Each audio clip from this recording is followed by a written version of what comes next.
Saudações a todos amigos do Grupo Espírita André Luiz. É com muita alegria que aqui estamos para, mais uma vez, fazer reflexões a respeito do Evangelho segundo o Espiritismo. Desta vez, é o capítulo 15, Fora da Caridade não há salvação, dos itens 4º ao 10º. Fora da caridade não há salvação. É a máxima que nos reúne. É a máxima que nos mostra o caminho a seguir. E o nosso estudo começa no item 4º, quando Kardec colocou ali a passagem do Evangelho que ele denominou de o mandamento maior. E a passagem do Evangelho de Mateus, capítulo 22, versículos 34 a 40. Diz o Evangelho de Mateus: mas os fariseus, tendo sabido que ele tapara a boca aos saduceus, se reuniram. E um deles, que era doutor da lei, foi propor-lhe esta questão para o tentar. Interessante, né? Porque nós sabemos que os doutores da lei, os escribas, os saduceus, os fariseus, sempre, né, iam provocá-lo para, pela resposta que ele desse às suas provocações, eles pudessem acusá-lo de ir contra a lei de Moisés. E então, diz o doutor da lei que ali está, fariseu: mestre, qual o grande mandamento da lei? Jesus lhe respondeu: amarás o Senhor teu Deus de todo o teu coração, de toda a tua alma, de todo o teu espírito. Esse é o maior e primeiro mandamento. E aqui está o segundo, que é semelhante ao primeiro: amarás o teu próximo como a ti mesmo. Toda a lei e os profetas se acham contidos nesses dois mandamentos. Olha que interessante, né? Toda a lei e os profetas se acham contidos nesses dois mandamentos. O primeiro, amar a Deus sobre todas as coisas. E aqui está o segundo, que é semelhante ao primeiro: amarás o teu próximo como a ti mesmo. Kardec, no item seguinte, item 5º, ele diz que a caridade e a humildade são o caminho único da salvação. Egoísmo e orgulho, o caminho da perdição. E Kardec, então, nos chama a atenção que Jesus nos aponta, né, o primeiro mandamento: amarás a Deus sobre todas as coisas, e nos aponta, diz ele, né, chama a atenção. E aqui está o segundo. Ele podia continuar a frase, né, sem destacar. Este é o primeiro. E aqui está o segundo, que é semelhante ao primeiro. Então, ele coloca no mesmo, né, nível. E Kardec, então, observa: não se pode amar a Deus sem amar o próximo, e nem amar o próximo sem amar a Deus. Logo, diz Kardec, tudo que se faça contra o próximo é o mesmo que se fazer contra Deus. O que nós espíritas já sabemos? Que, na verdade, quando nós agredimos o nosso próximo, nós infringimos a lei de Deus, nós estamos indo contra Deus. E nós responderemos, causa e efeito, pela ação contra a lei, pela ação contra Deus. E ele continua: não podendo amar a Deus sem praticar a caridade para com o próximo, todos os deveres do homem se resumem nesta máxima: fora da caridade não há salvação. Vamos entender o que é caridade para Jesus? E isso Kardec perguntou no Livro dos Espíritos. Pergunta 886. Ele nos diz isso. Né? Qual o verdadeiro sentido da palavra caridade, como entendia Jesus? Qual o verdadeiro sentido da palavra caridade, como a entendia Jesus? A palavra caridade, a gente vai lembrar, né, do radical care, né, que a gente lembra em inglês, que esse radical também é usado, significa o quê? Esse movimento de ir em direção ao outro, de ajudar. Então, caridade tem esse significado de amor em movimento. Amor em movimento. Porque, né, em latim, a palavra amor tem um sentido muito amplo. Né?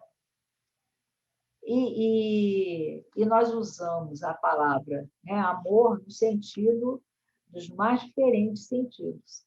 E, às vezes, um amor, né, o tal do amor platônico, que admira, acha tudo lindo, maravilhoso, mas não se movimenta em favor do outro. Então, por isso que nós temos na nossa língua a palavra caridade, que ela tem esse movimento, esse amor em movimento. Caridade é isso, amor em movimento, em direção ao outro.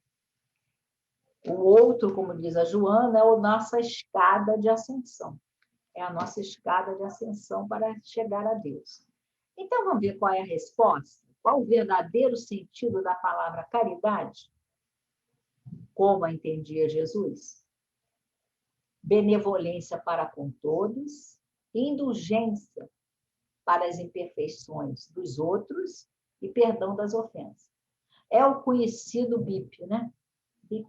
B, benevolência para com todos. I, de indulgência para as imperfeições dos outros. E P, de perdão das ofensas. Então, numa nota a essa questão 886, Kardec adverte, né, que o amor e a caridade são complemento da lei de justiça, que isso está na lei de justiça, amor e caridade do Livro dos Espíritos, dentro da terceira parte das leis morais. Então, diz ele, amar o próximo é fazer tudo aquilo que nós gostaríamos que eles nos fizessem. Isso é amar o próximo. Né? Mas ele também chama atenção que caridade não se restringe à esmola. São as pequenas gentilezas. Ele dá até um exemplo de como nós tratamos, como as pessoas, em geral, tratam aqueles que são ricos e os que são pobres. Às vezes, não, né? Os pobres são um pouco invisíveis, né? Se tornam invisíveis. As pessoas, comenta Kardec, na nota, elas tratam de maneira diferente. Se a pessoa, né, ela é rica, ela é tratada com mais atenção, né? Interessante, né? Vamos lembrar do Livro dos Espíritos, 1857, e a nota de Kardec. Então, caridade é tratar a todos igualmente também, a gentileza que precisamos dar, não só a esmola. Então, voltando ao Evangelho, então nós já entendemos. Caridade não se restringe à esmola. Caridade é benevolência, indulgência, perdão. Nos nossos atos do dia a dia, os detalhes. Né? E, então, nesses itens que me coube refletir, Kardec também vai nos trazer, né, a carta de Paulo, que nós vamos deixar para o final, vai ser a nossa conclusão. A carta de Paulo, a primeira carta de Paulo aos Coríntios, ele fala da caridade. Algumas traduções falam como amor, mas Kardec utilizou a tradução com a palavra caridade. E ele vai abordar, nos itens 8º e 9º, muito interessante a maneira como Kardec nos leva à reflexão, né, para nos confirmar que a máxima fora da caridade não há salvação é a que nos deve reunir.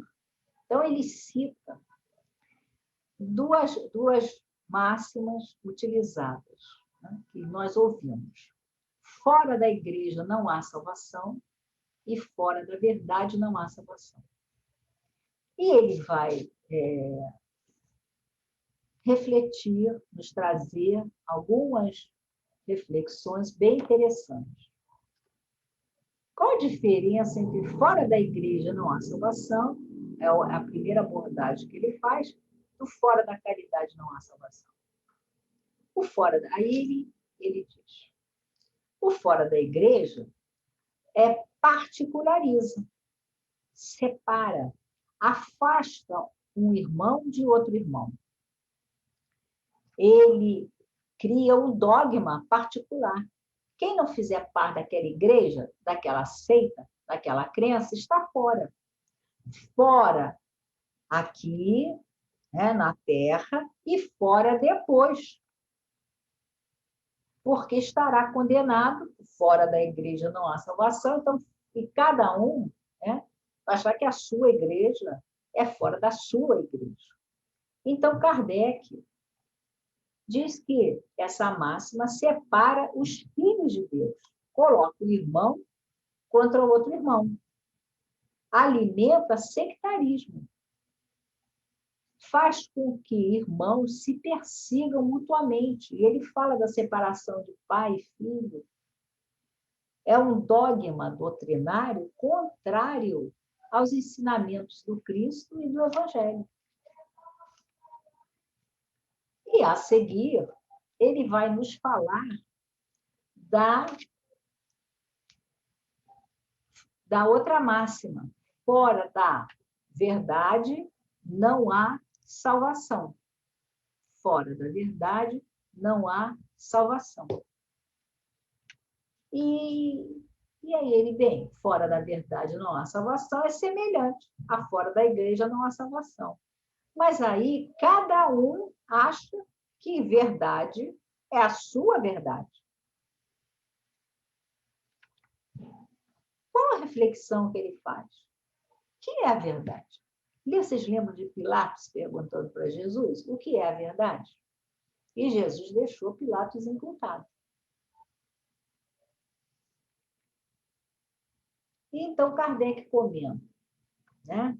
É também um dogma, um pensamento exclusivista.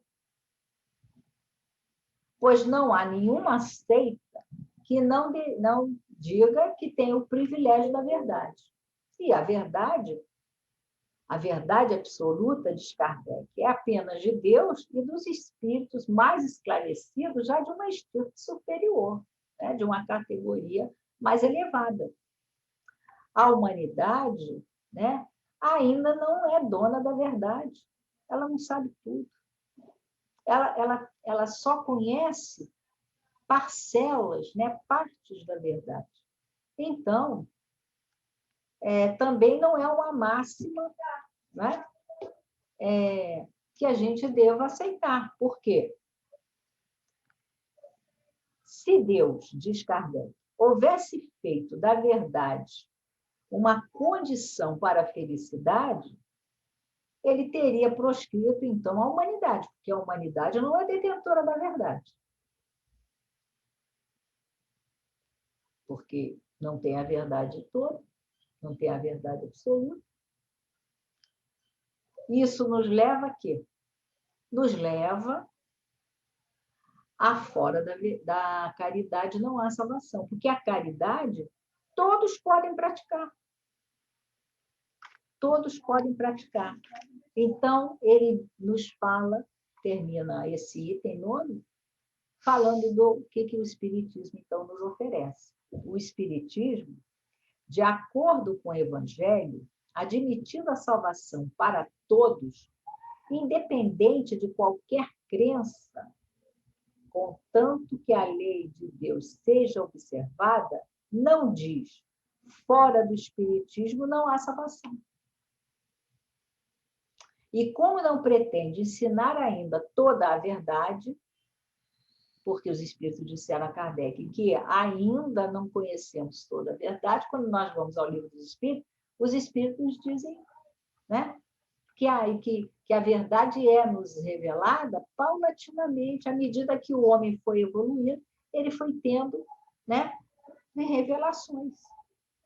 Então, aí nós temos a revelação de Moisés, depois a de Jesus, depois a do Espírito de verdade.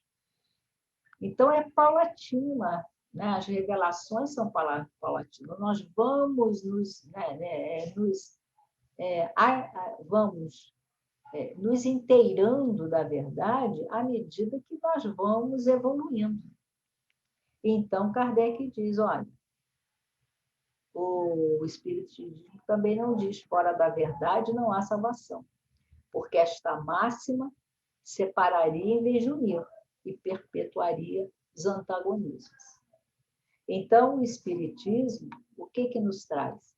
A máxima, fora da caridade não há salvação. E então, é muito interessante, não é? Porque nós ainda ouvimos hoje. O Evangelho é de 1864, mas nós ainda ouvimos hoje essas máximas. Fora da igreja não há salvação, especialmente. Mas a verdade é o Evangelho, é Jesus. Por isso que Jesus nos convidou a amarmos uns aos outros, que foi o outro mandamento que ele nos deixou. Amai-vos uns aos outros como eu vos amei. E quando nós vamos ao item 10º, esse capítulo é muito interessante, porque Kardec selecionou a primeira carta aos Coríntios, de Paulo, falando sobre a caridade, conclamando que era o servir ao outro. Lembramos de Jesus? Quando ele esclarece que ele não veio para ser servido, nem o Filho do Homem veio para ser servido, mas para servir. Meu Pai trabalha até hoje e eu também. Então, nos cabe servir.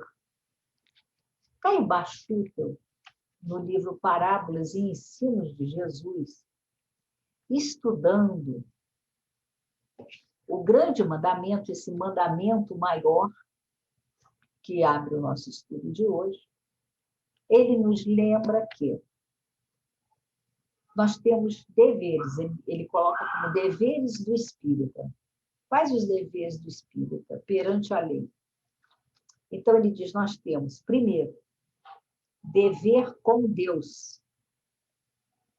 Segundo, dever conosco. Então, conosco nós temos dever. O dever de qual é o objetivo da encarnação? É que nós cheguemos à perfeição um dia, que nós evoluamos. Esse é o objetivo. E que nós contribuamos para a obra do Senhor, para fazer parte da obra do Senhor. E o terceiro dever, né? Que é com o próximo, que é dentro, que é exatamente o mandamento maior. Amar a Deus, então temos o dever com Deus. Como a ti mesmo, temos o dever conosco. E temos o dever com o próximo. Amar o próximo. Então, Caibá destaca né? Pensando nesse mandamento maior. E então ele nos diz, né? Esse dever nos leva a quê?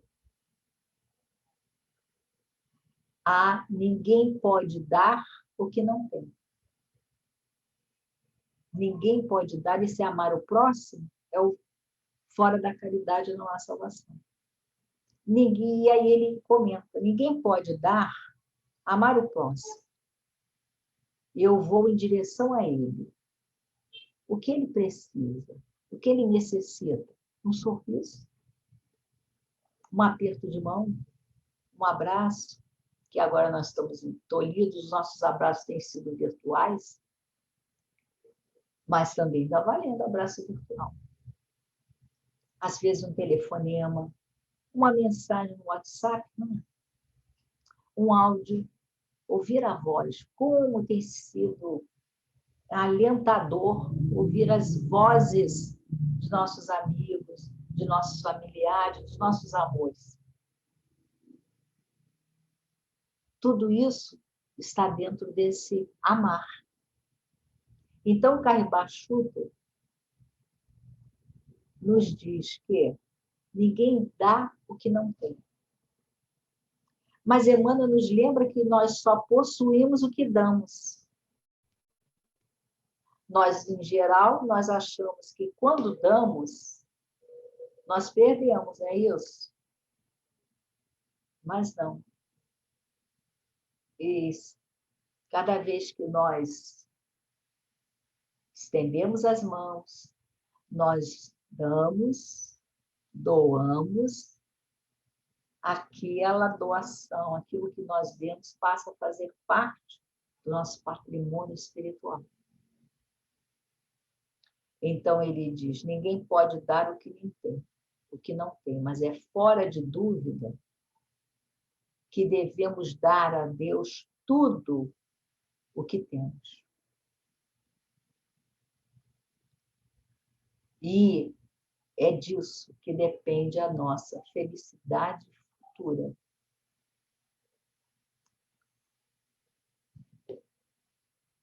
E ficamos refletindo, né? Hoje, encontramos já pesquisadores sobre o efeito das ações no bem sobre o nosso corpo, nosso organismo físico, né? Quais os efeitos disso? Nós sabemos, tem uma música do Guilherme Medina que diz, né? Fazer bem faz bem, né? Fazer bem faz bem. Nós nos sentimos bem, espiritualmente, moralmente. Né? Quando nós recebemos um abraço, nós lembramos agora do Chico Xavier, né? Quando recebia aquele sentimento de gratidão das pessoas, como aquilo lhe fazia bem, ele recebia, nos lembrando aquele episódio da máquina de costura, que ele presenteou a vizinha por inspiração recomendação do Emmanuel, e quando ela diz, né, vai com Deus, obrigada, Chico, o Emmanuel manda que que ele olhe e ela está ali.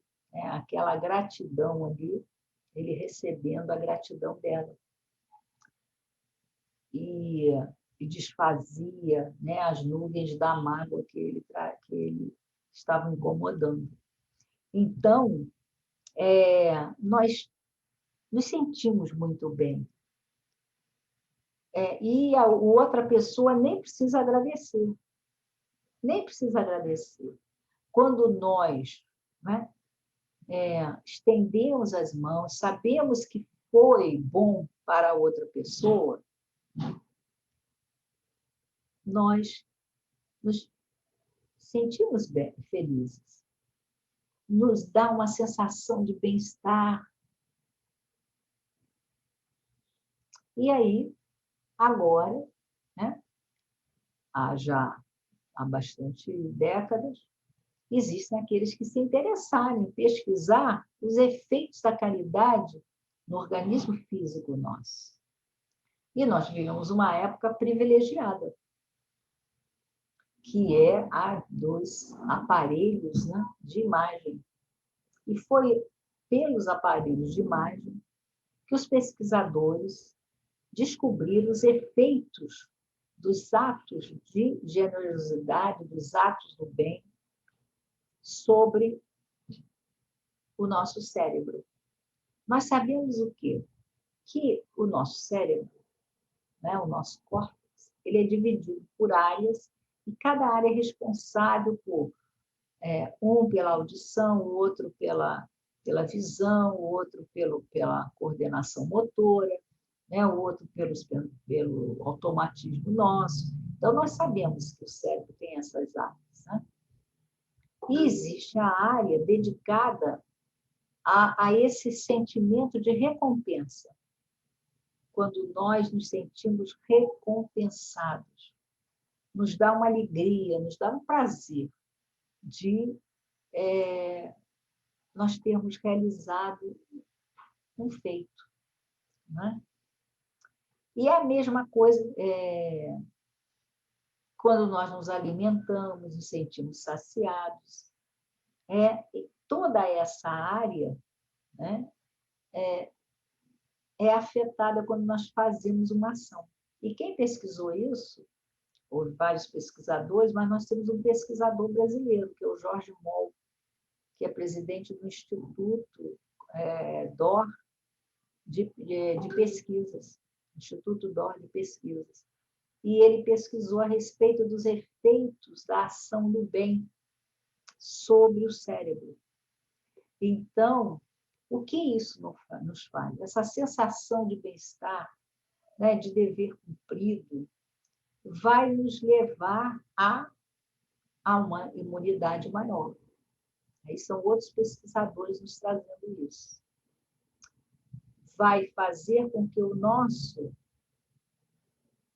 as dopaminas, endorfinas, os hormônios que nós produzimos ali, os neurotransmissores que produzimos, eles se produzam e levem aqui ao efeito saúde sobre o nosso corpo. Então, até para a nossa saúde física e espiritual, fora da caridade não há salvação. Por isso que Jesus diz isso como? Amar a Deus sobre todas as coisas. E o segundo mandamento? E ao próximo como a si mesmo. Então, quando vamos, né, à mensagem de Paulo, que está nesse capítulo, encerrando o capítulo, e é de 1860, e é Paulo de Tarso, o mesmo da carta aos Coríntios, só que agora espírito. E ele assina Paulo, o apóstolo. E ele fala disso, fora da caridade não há salvação. É a sua comunicação. Esse capítulo só tem uma instrução importantíssima, de Paulo, o apóstolo. Ninguém mais que ele. Meus filhos, diz ele, na sentença, fora da caridade não há salvação, estão encerrados os destinos do homem na terra e no céu. Então, essa máxima, ela é para o homem e anuncia a felicidade futura na terra e no céu. Na terra, porque à sombra desse estandarte, eles viverão em paz. Sim, porque o fora da igreja divide. O fora da verdade divide. O fora da caridade une. Não separa. Une os homens. Une todos os homens. Não importa a crença que tenham, a religião, não importa a verdade que tenham. Caridade todos podemos fazer. no céu, porque os que a houverem praticado acharão graças diante do Senhor. Então, serão recompensados. Essa divisa é o facho celeste, é o farol. A luminosa coluna que guia o homem no deserto da vida, encaminhando-o para a terra da promissão. A terra prometida. A terra prometida. Não física, mas o reino dos céus. Né? Ela brilha no céu, essa máxima, facho celeste, luminosa coluna, como a auréola santa na fronte dos aflitos. E na terra se acha gravada no coração daqueles a quem Jesus dirá: passai à direita, benditos do meu Pai. Reconhecê-los-eis pelo perfume de caridade que espalha em torno de si. A caridade do perfume? Tem. Todos falam do perfume, né, que o Chico exalava as pessoas quando chegavam próximo. E é isso mesmo. E aí eu lembrei de uma história que está em Humberto de Campos. Como é que é essa consequência no plano espiritual, não é? No futuro, no céu, como diz Paulo para nós nessa instrução? Eu lembrei de Luz Acima, Humberto de Campos, irmão X, pela mediunidade de Francisco Cândido Xavier, inesquecível e importantíssima em nossas vidas. Um conto que ele intitula Mãos Enferrujadas. É a história de Joaquim Sucupira. Joaquim Sucupira era um homem correto, não fazia mal a ninguém, e ele acreditava que estava fazendo o correto. Não gostava de religiões. Quando falavam sobre religião, convidavam, ele dizia: olha, não gosto dos católicos, de todos os matizes, né? Detestava os padrões, criticava as organizações protestantes e considerava que eles eram intolerantes e acreditava que os espíritas eram loucos. Aceitava Jesus a seu modo, diz Humberto de Campos. A seu modo, mas não ao modo de Jesus. E então, ele era uma pessoa com facilidade na vida, tinha um poder aquisitivo bom, ele estudava. E é interessante que o Humberto de Campos bota assim: estudava, estudava, estudava. Então, basta dizer Senhor, Senhor, basta estudar. Vamos ver o que Humberto de Campos nos relata. E aí, quais eram os hábitos dele? Né? Ele vivia isolado. Não fez amigos, não evitava as pessoas, né? Intimidade com as pessoas, né? Porque ele queria evitar complicações.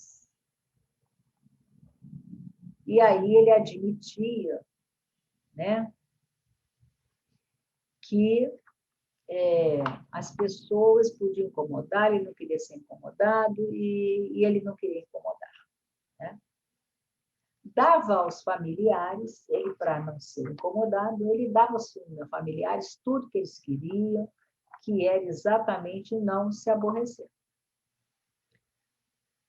E também distribuía esmolas. Interessante, né? Humberto de Campos usa a palavra, não usa a palavra caridade, usa a palavra esmolas. Dava esmolas vultuosas. A gente entender que caridade nem sempre é a esmola. Né? Porque às vezes a gente diz, mas a gente...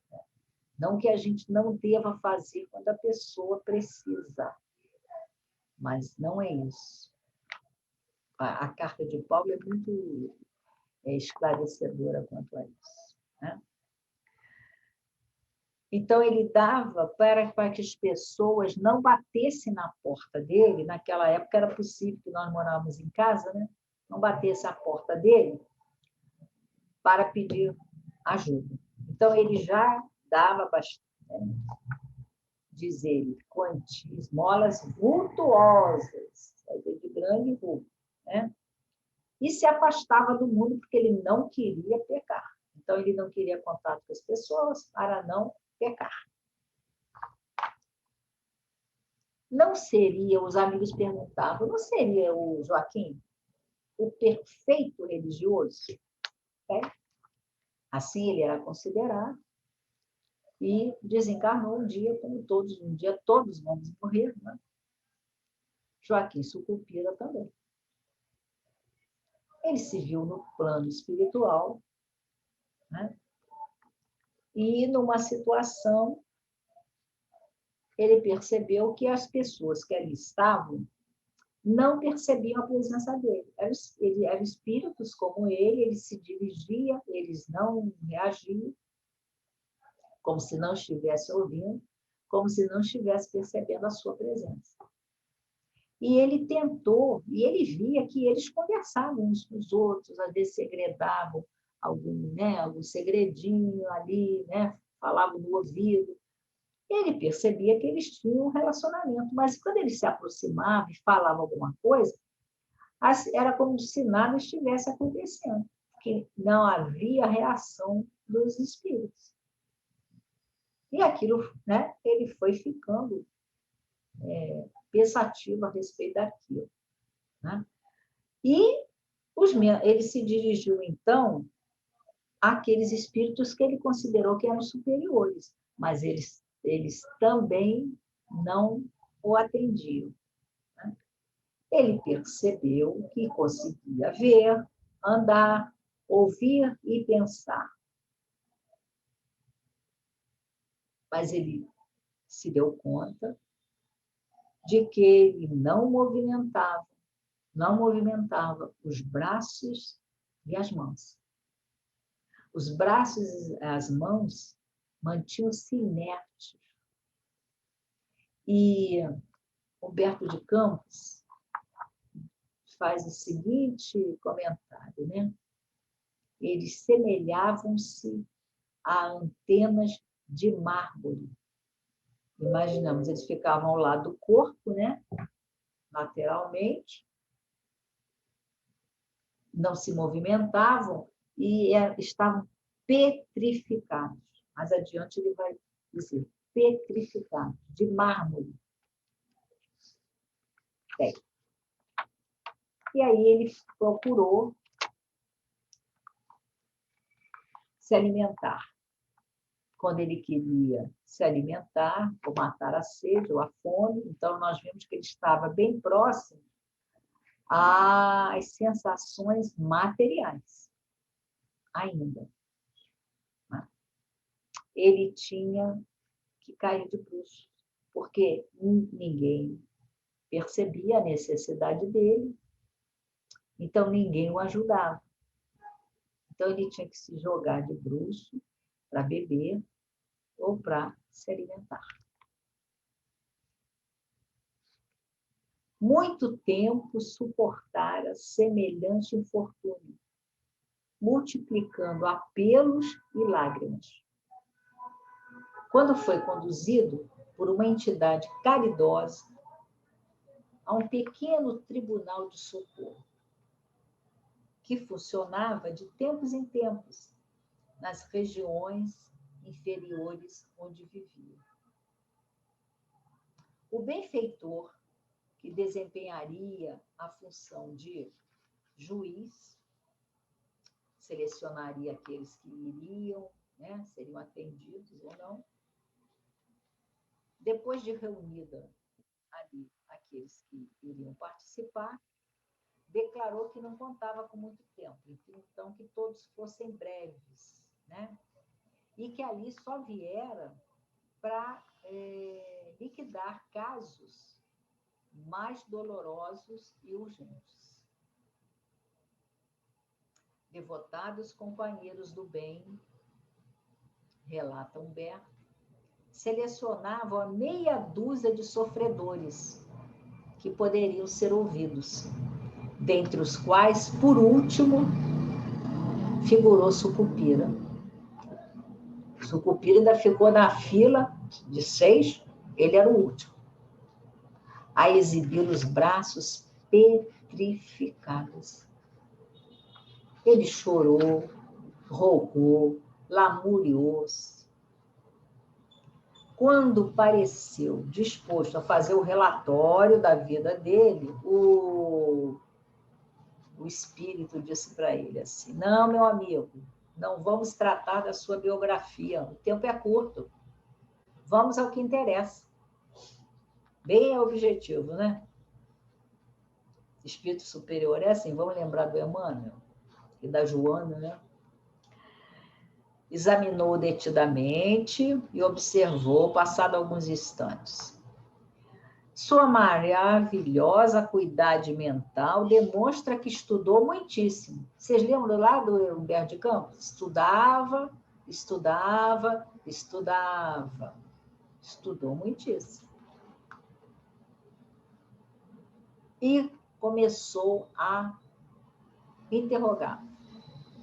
Joaquim, você era casado? Sim. Cuidava da residência? Minha mulher cuida de tudo. Foi pai? Sim. Cuidava dos filhos quando pequenos? Ah, tínhamos suficiente número de criadas e amas. E quando jovens? Foram naturalmente entregues aos professores. Exerceu alguma profissão útil? Não. Não tinha necessidade de trabalhar para ganhar o pão. Receber uma herança. Nunca sofreu de dor de cabeça pelos amigos? Porque nós sofremos pelos amigos, não sofremos? Quando eles passam por dificuldades, nós sofremos por eles, nos preocupamos. Então, por isso o Espírito pergunta a ele, a Joaquim.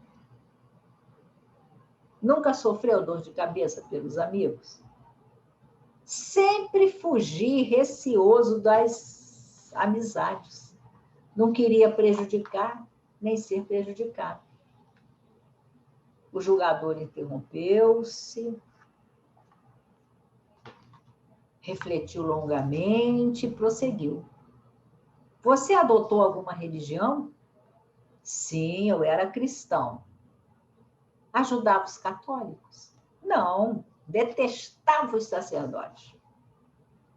Cooperava com as igrejas? Vocês vejam as ações que o Espírito está perguntando a ele. Não são grandes ações, grandes movimentos. São as ações do dia a dia, do nosso cotidiano. Cooperava com as igrejas reformadas, ele disse que era cristão, não é? De modo algum. São excessivamente intolerantes. Acompanhava os espíritas? Não, temia-lhes a presença. Espíritos, não é? Amparou doentes em nome do Cristo? A terra tem numerosos enfermeiros. Auxiliou criancinhas abandonadas? Há creches por toda parte. Escreveu alguma página consoladora? Para quê?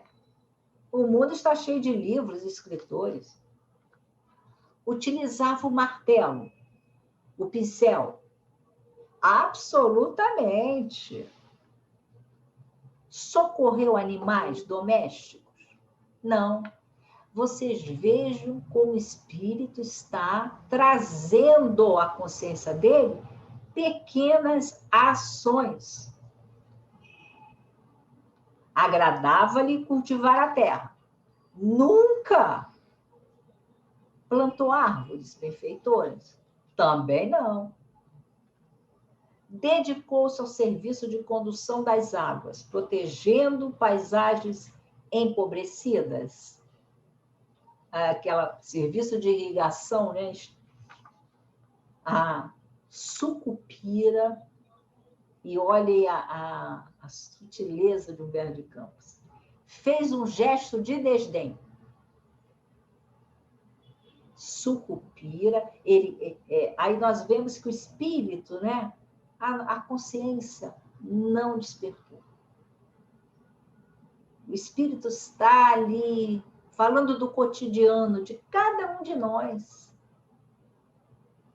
Pequenas ações, que são ações de amor ao próximo. Fez um gesto de desdém. Jamais pensei nisso. E Humberto de Campos, então, diz que o instrutor continuou fazendo perguntas sobre várias atividades dignas conhecidas no planeta. Ele foi tentando ver se ele tinha prestado algum serviço, porque, ó, vamos lembrar, o Filho do Homem veio para servir, não para ser servido. E aí, no final, ele sentencia. Seu caso se explica. Você tem as mãos enferrujadas. Você tem as mãos enferrujadas. Ante a careta de Joaquim Sucupira, o instrutor esclareceu. É o talento não usado, meu amigo. Olha o talento enterrado. Seu remédio é regressar à lição. Repita o curso terrestre. Joaquim, confundido, ele queria mais elucidação. Ele não tinha percebido ainda o que estava acontecendo e o que o instrutor estava levando a que a sua consciência despertasse. O juiz, porém, sem tempo de ouvi-lo, entregou aos cuidados de outro companheiro. É interessante, né? Humberto de Campos era maranhense, né? E aí ele descreve o companheiro. Rogério, carioca desencarnado em 1945, recebeu-o de semblante amável e feliz.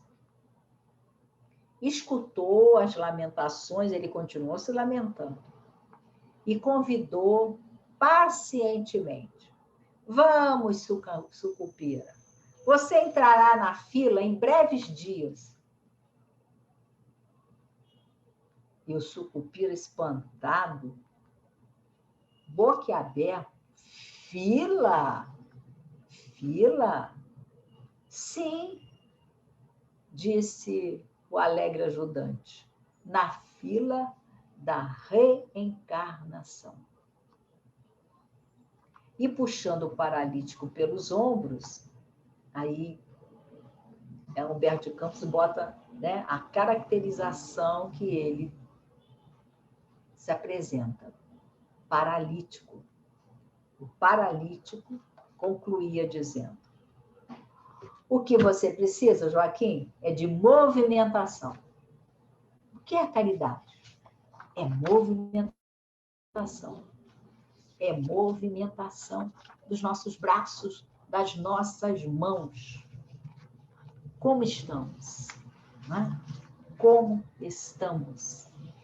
Então, essa página é muito interessante, porque ela nos lembra o que a instrução de Paulo nos trouxe, na terra e nos céus. Na terra e nos céus. E é Paulo ainda, voltamos à instrução de Paulo, né? Que nos diz: nada exprime com mais exatidão, nada resume tão bem os deveres do homem como essa máxima de ordem divina. Fora da caridade não há salvação. Não poderia o Espiritismo provar melhor a sua origem do que apresentando-a como regra. Por isso que o Espiritismo é um reflexo do mais puro cristianismo. Herculano Pires, falando sobre essa conquista do reino dos céus, do reino de Deus, que todos estamos a caminho, né, dessa conquista, diz ele, né, para conquistar esse reino de Deus anunciado por Jesus, o próprio Mestre nos deu o exemplo e nos deixou o seu Evangelho. E depois, mais uma vez, ele cumpriu com as suas palavras quando ele nos prometeu um Consolador e nos deu a doutrina espírita. E voltamos à mensagem de Paulo apóstolo. É o item 10º do capítulo que estudamos hoje. Meus amigos, agradecei a Deus o haver permitido que pudesses gozar a luz do Espiritismo. Não é que somente os que a possuem hajam de ser salvos. É que, ajudando-vos a compreender os ensinos do Cristo, ela vos faz melhores cristãos. Esforçai-vos, pois, para que os vossos irmãos, observando-vos, sejam induzidos a reconhecer que verdadeiro espírita e verdadeiro cristão são uma só e mesma coisa. Dado que todos quantos praticam a caridade são discípulos de Jesus, sem embargo da seita que pertence. Paulo Apóstolo, Paris, 1860. E para a conclusão do nosso estudo desta hora, a primeira carta aos Coríntios, capítulo 13, versículos 1 a 7 e 13. Ainda quando eu falasse todas as línguas dos homens e as línguas dos próprios anjos, se eu não tiver caridade, serei como o bronze que ressoa e o sino que retine. Ainda quando tivesse o dom de profecia, que penetrasse todos os mistérios, que tivesse perfeita ciência de todas as coisas, ainda quando tivesse toda a fé possível, até o ponto de transportar montanhas, se não tiver caridade, nada sou. E quando houvesse distribuído os meus bens para alimentar os pobres, e houvesse entregado o meu corpo para ser queimado, se não tivesse caridade, tudo isso de nada me serviria. A caridade é paciente, é branda e benfazeja. A caridade não é invejosa, não é temerária, nem precipitada. Não se enche de orgulho, não é desdenhosa, não cuida de seus interesses, não se agasta nem se azeda com coisa alguma, não suspeita mal, não se rejubila com a injustiça, mas se rejubila com a verdade. Tudo suporta, tudo crê, tudo espera, tudo sofre. Agora, essas 3 virtudes, a fé, a esperança e a caridade, permanecem, mas dentre elas, a mais excelente é a caridade. Grandes ensinamentos de Paulo Apóstolo, repetindo o Evangelho do Mestre Jesus. Fora da caridade não há salvação. Seja o nosso lema. Lembrando de Jesus. Amar a Deus sobre todas as coisas e ao próximo como a si mesmo. E que lembremos os ensinamentos de que é nas pequenas ações, nos detalhes da nossa existência, com os nossos familiares, com os nossos amigos, aonde formos e onde estivermos, façamos o que o Mestre espera de nós. Fora da caridade, não há salvação. Muita paz.